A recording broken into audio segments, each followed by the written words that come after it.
आती भी है वो दुखों से भरी हुई होगी, शॉर्ट टाइम के लिए होगी और आपके वंश के लिए वो बरकत का कारण नहीं होगी। इसीलिए हमने पहले ये सोचना है कि परमेश्वर मेरे लिए क्या सोचता है जब वो मुझे देखता है। आप भूल जाओ आज क्रूसेड की तरह लोग आए हैं थर्सडे, आप भूल जाओ यहाँ लाखों लोग बैठे हैं, आप ये सोचो कि मुझसे बात कर रहा है परमेश्वर का वचन। तो सबसे पहले जब हमें परमेश्वर की बरकत को लेना है, जो परमेश्वर सोचता है मेरे लिए कि वो क्या सोचता है, बाइबल कहती है परमेश्वर ये सोचता है कि वो तू सब जातियों को उधार देगा, उधार लेगा नहीं। तो परमेश्वर, मैं एक बात आपको ये बता दूं बाइबल के बीच से, नीति वचन 22 उसकी 7 आयत पढ़ेंगे। धनी निर्धन पर प्रभुता करता है और उधार लेने वाला उधार देने वाले का दास होता है।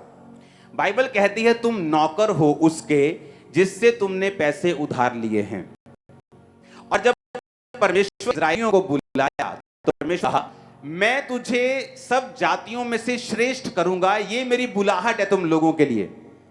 तो तुम बहुत सी जातियों को उधार दोगे, तुम बहुत सी जातियों को पैसा उधार दोगे, परंतु तुम्हें किसी से भी उधार लेने की जरूरत जो है वो नहीं पड़ेगी। हालेलुया। अब आप जानते हैं व्यवस्था विवरण 28 उसकी 1, 2 और 12 आयत को पढ़ेंगे। यदि तू अपने परमेश्वर यहोवा की सब आज्ञाएं जो आज तुझे सुनाई जाती हैं चौकसी से पूरा करने को चित्त लगाकर उसे सुने, तो वह तुझे पृथ्वी की सब जातियों में श्रेष्ठ करेगा। फिर अपने परमेश्वर यहोवा की सुनने के कारण ये सब आशीर्वाद तुम पर आएंगे। यहोवा तेरे लिए आकाश रूपी उत्तम भंडार को खोलकर तेरी भूमि पर समय पर बारिश बरसाया करेगा और तेरे सारे कामों पर आशीष देगा। तू बहुतेरी जातियों को उधार देगा, परंतु तुझे किसी से उधार लेना नहीं पड़ेगा। हमने फिर से पहले एक वचन सुना था, अभी हमने दूसरे वचन में यही सुना कि परमेश्वर बार बार कर्जे के बारे में बात कर रहा था। वो अपने लोगों को यह बताने की कोशिश कर रहा था कि तुम लोग जो मेरे नाम के कहलाए जाते हो, तुम कर्जा नहीं लोगे पर तुम कर्जा दोगे। आमीन। व्यवस्था विवरण 28 की आप 15 आयत को पढ़ें। यदि तू परमेश्वर यहोवा की बात ना सुने और उसकी सारी आज्ञाओं और विधियों को पालने में जो आज तुझे मैं सुनाता हूं चौकसी ना करे, तो ये सारे श्राप तुम पर आ जाएंगे। वो श्राप कौन से हैं आप उससे आगे आप पढ़ना। ओके, मैं एक ही चीज आपके सामने पढ़ूंगा। हालेलुया। उसमें है कि जब तू परमेश्वर की आज्ञाओं को नहीं मानेगा तो उसने कहा जैसे अंधा अंधियारे में टटोलता है वैसे ही तू दिन दोपहरी में टटोलता फिरेगा, यानी तू कंफ्यूज होगा, तेरे कामकाज सफल नहीं होंगे, तू सदैव अंधेर सहता है रहेगा और लुटता रहेगा। हालेलुया। क्या कहा परमेश्वर ने? तू लुटता रहेगा। 44 आयत में लिखा वो लोग तुझको उधार देंगे परंतु तू किसी को भी उधार ना दे सकेगा, वह तो सिर ठहरेंगे और तू पूंछ ठहरेगा। परमेश्वर ने कहा अगर तू मेरी आज्ञाओं पे नहीं चलेगा तो तुझे उधार लेने की जरूरत पड़ेगी। एक बात आपको ये कान खोल के आज समझनी है कि पहली बात तो ये दिमाग में डाल लो कि उधार लेना परमेश्वर नहीं चाहता आप लें किसी भी तरह का लोन, किसी भी तरह का उधार। आपको बड़ी इंटरेस्टिंग बातें अब मैं बताऊंगा। जब आप दूसरी जगहों पर रहते हैं जहां अन्य जाति लोग रहते हैं तो क्या होता है, हम उनमें पलते और बढ़ते हैं और हम सुनते हैं अच्छा बाइक ले लिया, हाँ 15,000 देता बाइक, बाकी लोन करा लिया आप। तो हमें ये लगता है ये ट्रेडिशन है या ऐसा हो जाता है, बैंक पैसा दे देता है और हम वही करने लगते हैं जो हमारे आसपास के लोग करने लगते हैं। लेकिन हम ये नहीं सोचते कि परमेश्वर हमारे बारे में क्या सोचता है।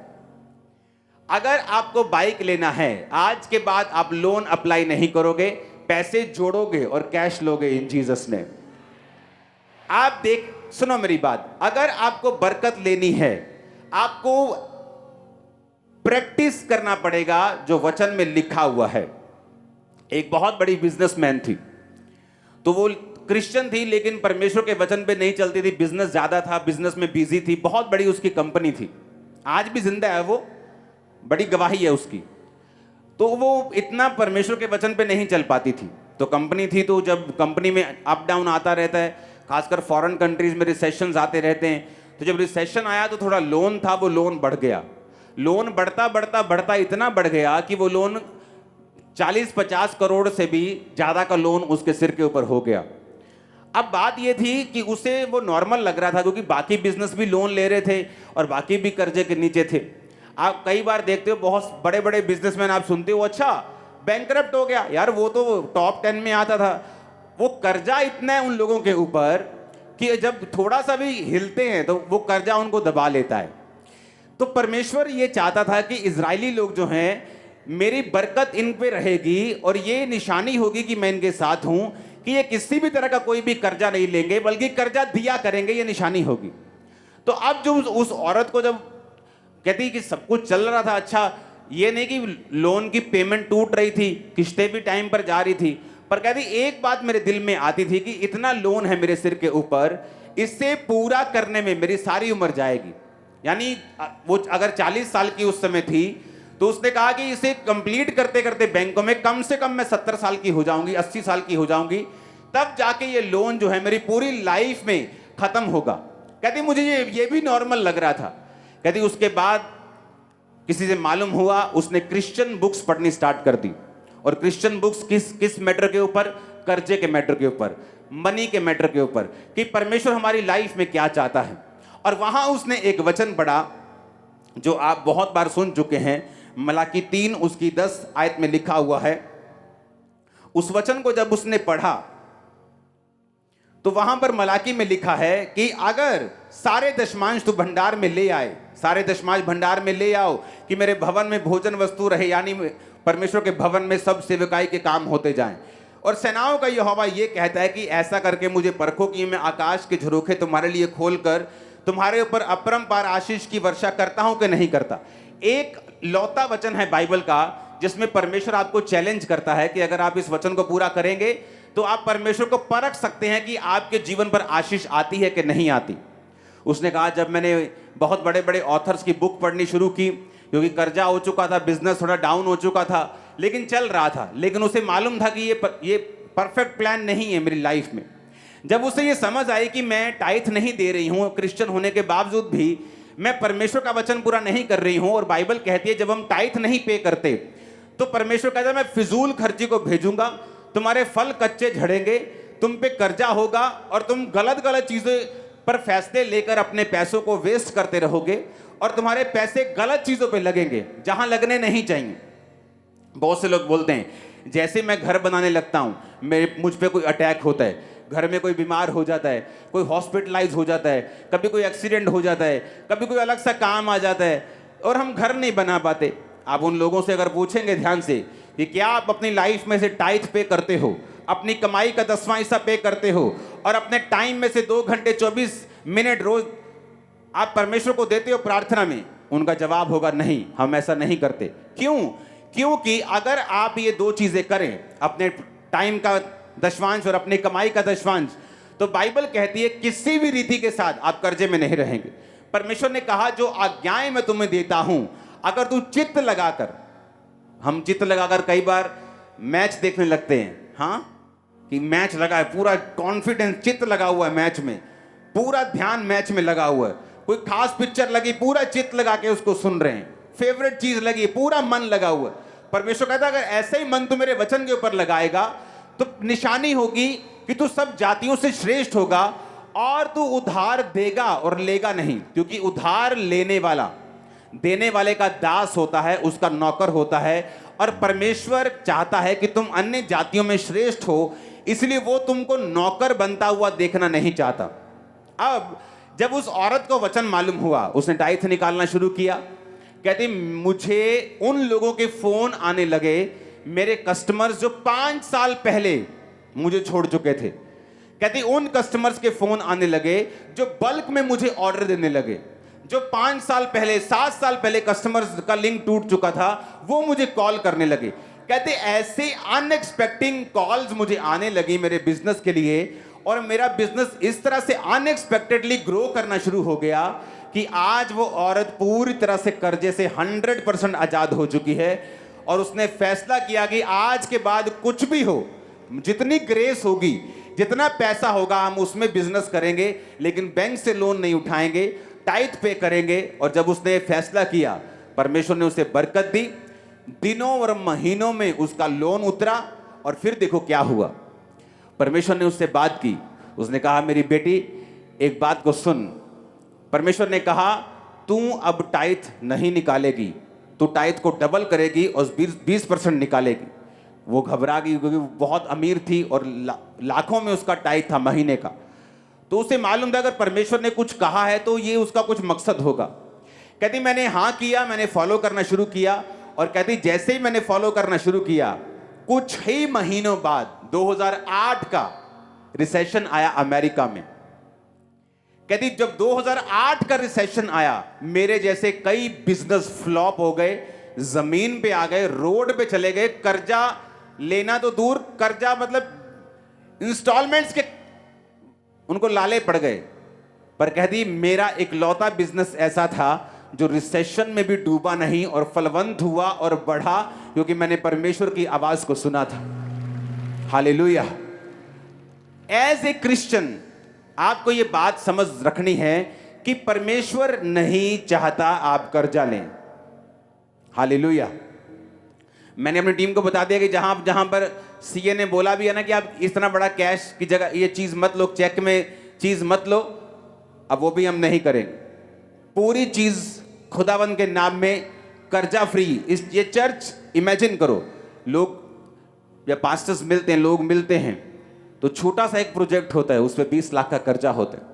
अब इमेजिन करो ब्रांचेस, सैकड़ों ब्रांचेस, मेन ये प्रेयर माउंटेन, एक एक चीज लाखों और करोड़ों में बनी है और चर्च के ऊपर कोई कर्जा नहीं, 1 रुपए का भी चर्च के ऊपर कोई कर्जा नहीं है।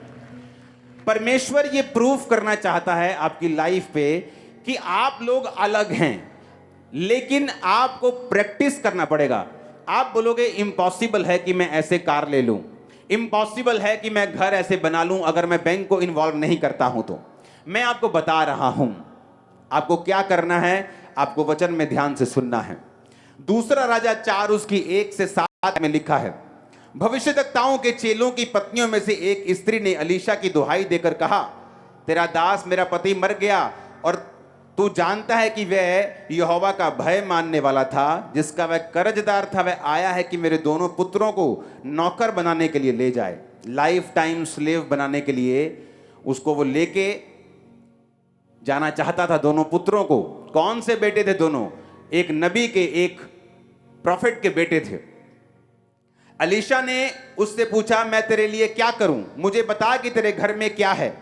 उसने कहा तेरी दासी के घर में 1 हांडी तेल को छोड़कर कुछ नहीं है। उसने कहा तू बाहर जाकर अपनी सब पड़ोसियों से खाली बर्तन मांग ले आ और थोड़े बर्तन ना लाना। फिर तू अपने बेटों समेत अपने घर में जा, द्वार बंद करके उन सब बर्तनों में तेल उंडेल देना और जो भर जाए उन्हें अलग रखना।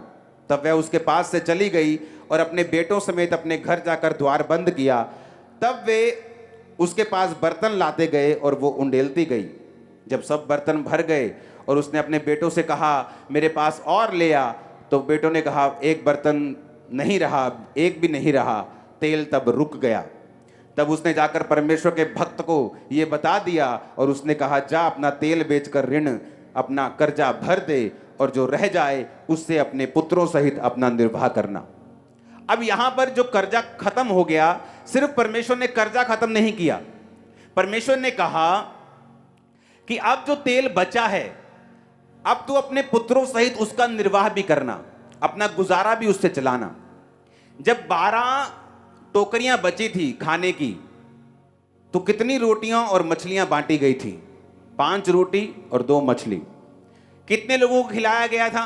5000 पुरुष थे, 4000 कहीं पुरुष थे, तो 20000 के करीब वो लोग थे। 20000 लोगों को खिलाने के बाद भी बाइबल कहती है कि रोटियां जो थी वो बच गईं। परमेश्वर एक मैसेज देना चाहता था आपको कि जब परमेश्वर आपकी जिंदगी में इन्वॉल्व होगा, आपकी जिंदगी में शामिल होगा, जिस तरह इस औरत ने परमेश्वर को शामिल किया। किस तरह से आप परमेश्वर को शामिल कर सकते हैं? तौबा करके, कि आप अपने गुनाहों की तौबा करते हैं, आप ब्लू फिल्मों देखने की तौबा करते हैं, आप जो गंदी संगति में उसकी तौबा करते हैं, व्यभिचार की तौबा अगर आप नहीं करेंगे तो याद रखो परमेश्वर का कोई भी नुकसान नहीं है। आप लोग संघर्ष करते जाएंगे, चर्च के मेंबर भी रहेंगे, आमीन आमीन भी बोलते जाएंगे, लेकिन वो परमेश्वर का मास्टर प्लान नहीं होगा आप लोगों की लाइफ के लिए। आप ये सोचना कि 40 साल जिस तरह से इजरायली जंगल में घूमते रहे, जबकि परमेश्वर का प्लान तो 40 दिन में बाहर निकालने का था, लेकिन उन्होंने अपने शरीर के कामों के ऊपर फतह नहीं पाई, और कारण ये हुआ, उसका रिजल्ट ये हुआ कि वो 40 साल उसी जंगल में घूमते रहे। अब ये आपको डिसाइड करना है, या तो परमेश्वर को अपना जीवन देके, परमेश्वर के रास्तों पे चल के अपने कर्जों को, अपने बीमारियों, कर्जों को, श्रापों को खत्म करना है, या इसी चीज के साथ फाइट करते करते कभी कर लिया पाप, कभी छोड़ दिया, वचन सुन लिया, छोड़ दिया, 10 दिन में फिर एक अटैक हुआ, फिर एक औरत को पकड़ा, फिर एक मर्द को पकड़ा, फिर उसे किया, फिर छोड़ दिया, फिर तो अगर तो ऐसे करना है तो ये काम लंबा होता जाएगा और परमेश्वर अपनी मर्जी को पूरा नहीं कर पाएगा। अब यहां पर परमेश्वर को उसने इन्वॉल्व किया। आप इन्वॉल्व कर सकते हैं, पहला काम तौबा करके। आप तौबा करेंगे, आप परमेश्वर को अपनी जिंदगी में शामिल कर लेंगे। जब परमेश्वर आपकी जिंदगी में शामिल हो जाएगा तो धीरे धीरे आप उसके वचन को जब मानना शुरू कर लेंगे, आप कर्जे से बाहर आ जाएंगे। दूसरा, एक जीवित चर्च के साथ जुड़ना। अब बाइबल कहती है वो क्रिश्चियन थी पहले से ही, यहोवा को मानने वाली थी, पर परमेश्वर के दास के कांटेक्ट में नहीं थी। बाइबल कहती है जब वो मस्से वाले दास के कांटेक्ट में आई और उसने कहा तेरे हाथ में क्या है, उसने कहा थोड़ा सा तेल है। कई बार हम सोचते हैं कि परमेश्वर मुझे बरकत दे। परमेश्वर बोलता है किस चीज के ऊपर बरकत दूं? आज आप परमेश्वर को बोलोगे परमेश्वर मुझे बरकत दे, परमेश्वर बोलेगा किस चीज के ऊपर? तेरे हाथ में क्या है? आप इमेजिन करो, अलीशा जो परमेश्वर का दास था उससे बोल सकता था जा फलानी फलानी जगह जा, वहां तुझे पैसा मिल जाएगा, जमीन में देखना खोद के तुझे सोना गड़ा हुआ मिल जाएगा। लेकिन उसने क्या कहा? तेरे हाथ में क्या है? उसने कहा थोड़ा सा तेल है मेरे पास। उसने कहा थोड़े से तेल को बर्तनों में उंडेलती जाना और बर्तन थोड़े मत लाना। कि जब तुम परमेश्वर के ऊपर भरोसा रखते हो तो मत सोचो कि तुम्हारा घर 45 लाख का है और तुम कर्जे के बिना उसे नहीं ले सकते। तुम आज पैसा जोड़ना शुरू करो और टाइट देना शुरू करो। मैं तुमसे प्रॉमिस करता हूं यीशु मसीह के नाम, जो तुम सोच रहे हो कि 10 साल पैसा जमा करके भी नहीं ले पाओगे, तुम 3 साल में, 2 साल में उस घर में होगे। कैसे? यही तो परमेश्वर है। यही तो परमेश्वर है जो हमारी सेंसेस से परे काम करता है। यही तो हमें वो भरोसा करना सिखा रहा है कि तुम कुछ भी लेना चाहते हो, उसकी ग्रेस के ऊपर भरोसा रखो, उस स्पिरिट के अनुसार ना चलो जो लोगों में काम कर रही है, जो उस एरिया में काम कर रही है। आप इमेजिन करो, ये स्पिरिट के साथ पास्टर्स भी परेशान हैं। उन्हें कर्जा उठाने की इतनी आदत पड़ चुकी है कि जब एक कर्जा खत्म होने वाला होता है तो दूसरा कर्जा, तीसरा कर्जा। क्यों? क्योंकि कर्जे की एक स्पिरिट है। जिस तरह बीमारी की एक आत्मा है, कर्जे की भी एक आत्मा है। और कर्जे की स्पिरिट ये चाहती है कि आप हमेशा नौकर बन के रहें, ताकि आप वो प्रैक्टिस ना कर सके जो वचन कहता है। अगर आप बिलीव नहीं करते आप राजाओं की संतान हैं और राजकुमार हैं, और राजकुमार की तरह आप चलते नहीं, राजकुमार की तरह बोलते नहीं, आप राजकुमार कभी बन भी नहीं सकते। क्योंकि परमेश्वर चाहता है जो आप बिलीव करते हैं उस पर आप प्रैक्टिस करें। अगर आप ये प्रैक्टिस नहीं करते कि आप चंगे हो चुके हैं, आप हेल्थी हैं, आप ब्लेस्ड हैं, यहोवा आपका चरवाहा है, अगर आप ये प्रैक्टिस नहीं करेंगे, बोलेंगे नहीं और चलेंगे नहीं और मानेंगे नहीं, तब तक परमेश्वर आपकी लाइफ में कुछ नहीं कर सकता।